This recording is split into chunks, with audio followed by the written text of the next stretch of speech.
All right, click the links. You join the channel here. Subscribe. Thanks to the recent members. You guys are the real heroes. So let's see what the fair and unbiased CC's Young at Kotaku has to say about the recent events with Pelosi. Who's been in the media lately for a DUI. And funny about that. Allegedly, there's someone in the car with him, and the guy dipped out because he didn't want his name involved. And as it turns out, as you kind of look into the story, there's more things than as they seem at first blush. So keep in mind, people are assuming, oh, somebody broke into the house. She's third in line to the executive. She's the line of succession. She's number 3, right? So I don't know if it's Capitol Police or Secret Service, Department of the Treasury, or the local, whoever is working with the protection detail. She's third in line. And even in a country as effed up Weimar as America is currently, you're not going to leave her or the house unattended. There has to be eyeballs in the house 24/7. You can't have somebody gain access and lie in wait in the house, the cars, the garage. Those are all security risks. And, that's insane to think that, they have someone broke into the house. It's not exactly like breaking into the White House, but she is third in line. There is a security detail that has eyeballs on any way you could gain access. So no, nobody broke into the house. The likelihood of that is pretty slim. And when you're seeing the media report on it, they're not exactly saying that, because even the media knows how ridiculous it is. To think that, oh, wait a minute, isn't there like a police car at the front and the back to keep eyeballs on the house, and isn't there a security guy inside the house like 24/7? Oh yeah, that's what happens when you have to go up and deliver papers or interact with her or her detail at the house. It's like there's a security checkpoint at the house because she's third in line to the executive. So that doesn't make any sense. Like, the media is not exactly saying that. They're saying, like, they're leading you to believe that someone broke into the house, and then you look at photographs, they're like, there's a small hole in the window that a person could and then like all these exterior glass doors. Like, okay, she's third in line. The only way you have her living in what is a house with a bunch of glass, and it's not a fortress, is because there's security exterior and interior. Like, you're not an idiot, and the media is doing this biggest disservice to try to imply that somebody hopped the fence or some crazy San Francisco a male prostitute, possibly 2 male prostitutes, hopped the fence. So the patrol car, the visible patrol car that's out at the front, the guy you just walked past, that guy hopped the fence, carrying a hammer, or picked up a hammer laying around, broke a window from the exterior, but broke it from the interior because glass is on the outside, and it's not a hole that's big enough for someone to walk through. It's like, no, you don't live in a glass house in San Francisco when you're a very important person, and love her or hate her. Yes, her in her office is a very important person. The house is guarded, whether she's there or not. It's nobody broke into the house, you idiots. The liberal media is doing this disservice to think like, you guys are really pushing this, huh? Like, you really think people are going to be on board? 2 guys, oh, they're in their underwear, at night, both holding hammers, and the cop is just standing back watching this because he knows it's not somebody breaking in. And then the media issued a retraction, like, oh, we were falsely reported their state of dress. So what were they wearing? Oh, we're not going to comment. We falsely reported it. So you got a call from some other very important person who says, hey, listen, you want to be Epstein?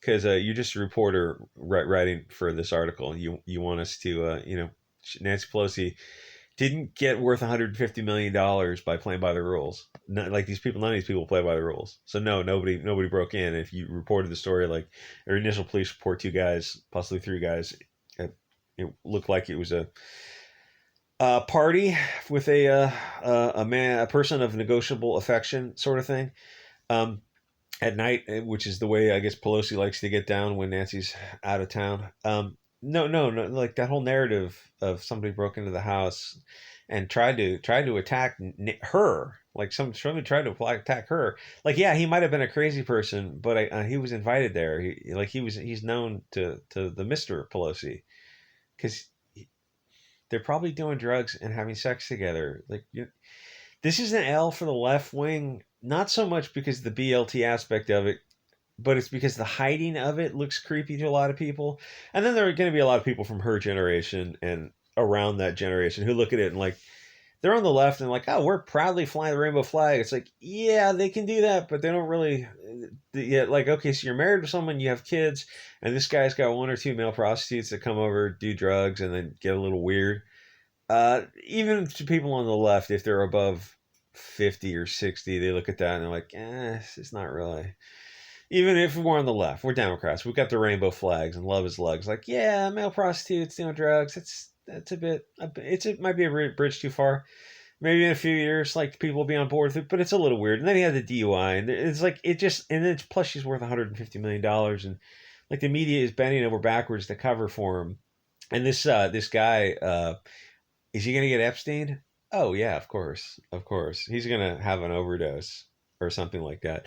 So Kotaku has a narrative to push that it's a connection to Gamergate. If you don't remember what Gamergate, it's Zoe Quinn, Anita Sarkeesian. I guess they were putting out games, or one of them was, or these really mediocre women, but maybe 10 years ago they were cuter.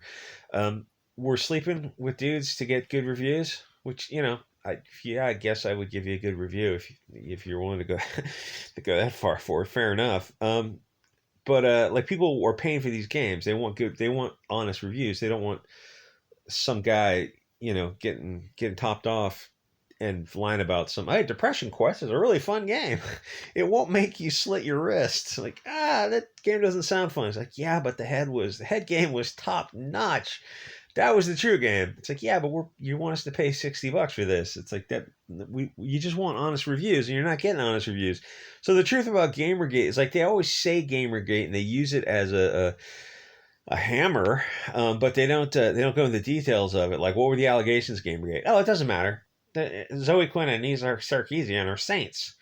Yeah, how's that feminist frequency doing? That there's like 200,000 people. Wait a minute, that channel's been on the air for like 10 years, and these are known people. These are like known people. They were huge deals like 8 years ago. So 200,000 subs on it. That's not. I'm trying to say it's not a lot of subs. It should be millions and millions of subs.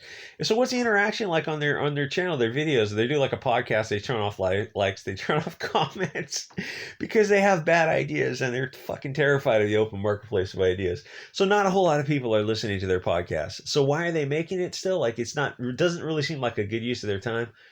I don't know. It could be partially like an ego thing, but I think if there's a way to put shady money involved in there, you'd have to track that down and look at these people involved with feminist frequency and be like, yeah, there's probably something going on there. I mean, it's the first thing I would think of. And the thing is, if there's not funny money going on there with a way of concealing income and like reporting losses and stuff like that, then it could just be a dopamine thing. People like to hear themselves talk. It's like, what do people make YouTube channels and talk and talk? And the one honest thing I heard was the Tug, the umbrella guy. Like this was years ago. He was doing because I don't even listen to that much YouTube anymore. To tell you the truth, I listen to Odyssey now.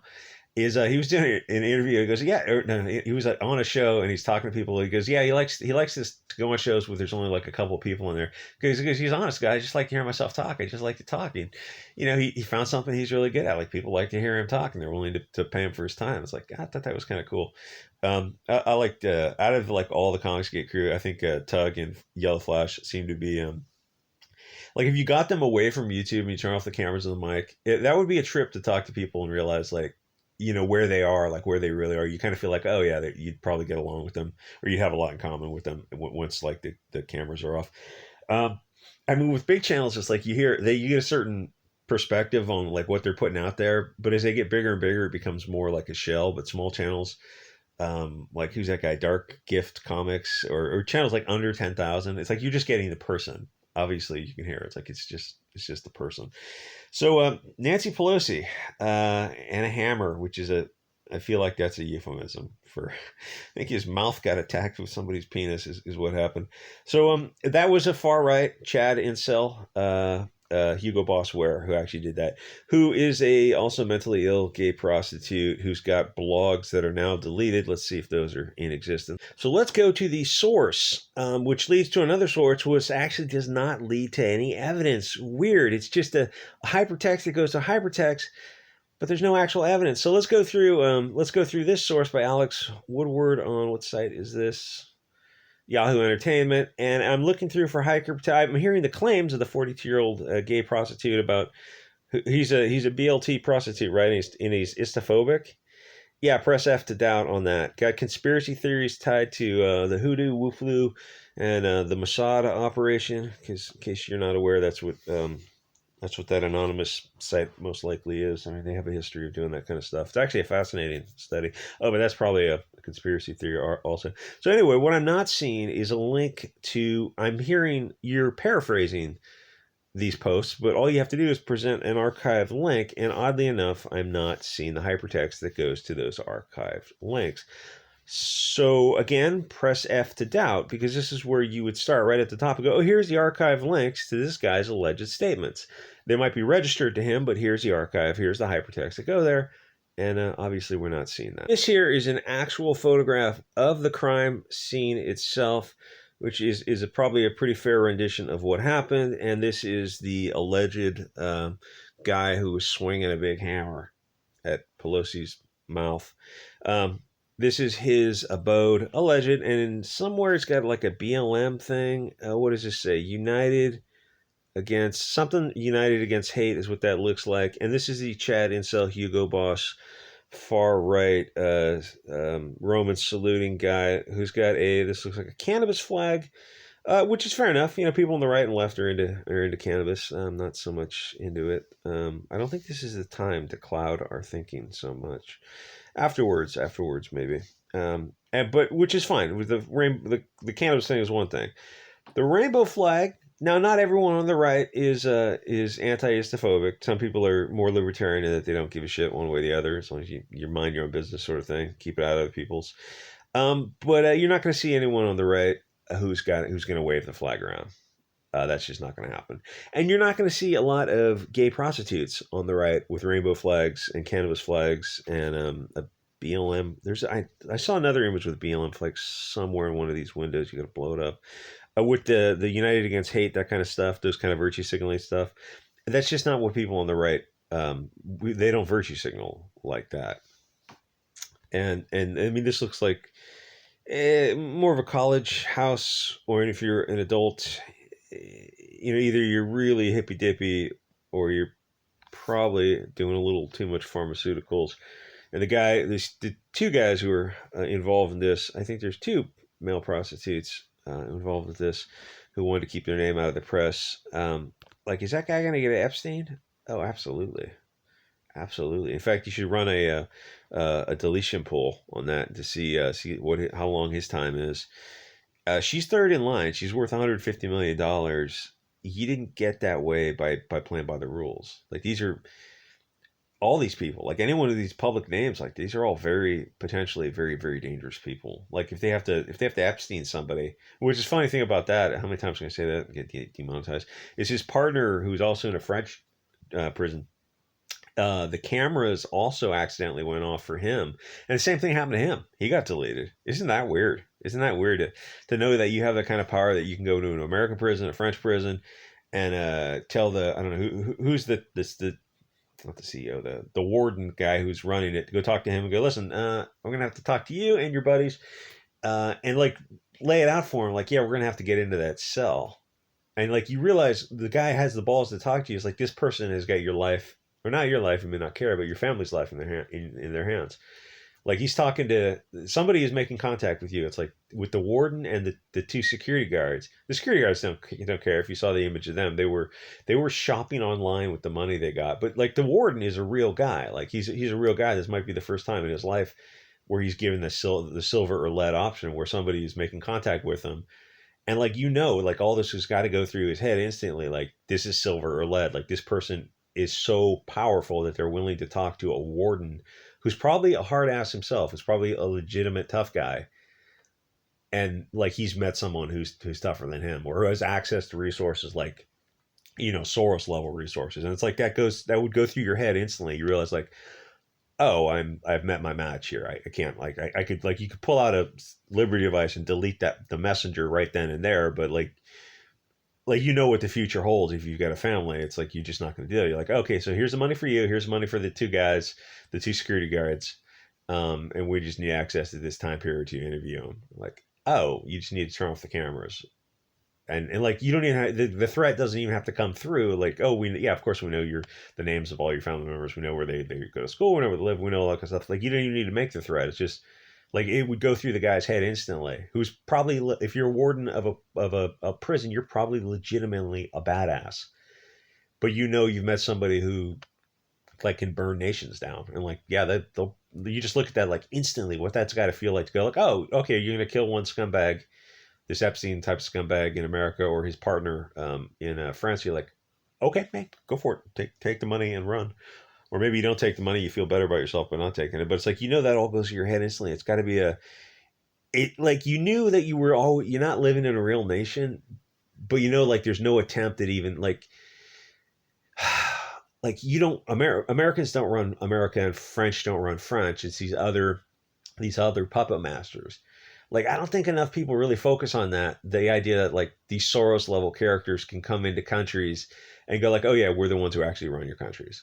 To the extent like we're going to go into your prisons and delete problems, and nobody's going to do anything about it. Like the media's not going to investigate because the same thing will happen to the media. Like, oh, that kind of feels like, shouldn't somebody do something about that? Shouldn't the politicians? And you realize, oh yeah, politicians aren't doing anything about that. So that's the weird thing. It's not that somebody gets taken out in prison. Nobody cares about these people. But it's that the media and the politicians themselves completely ignored the Epstein thing.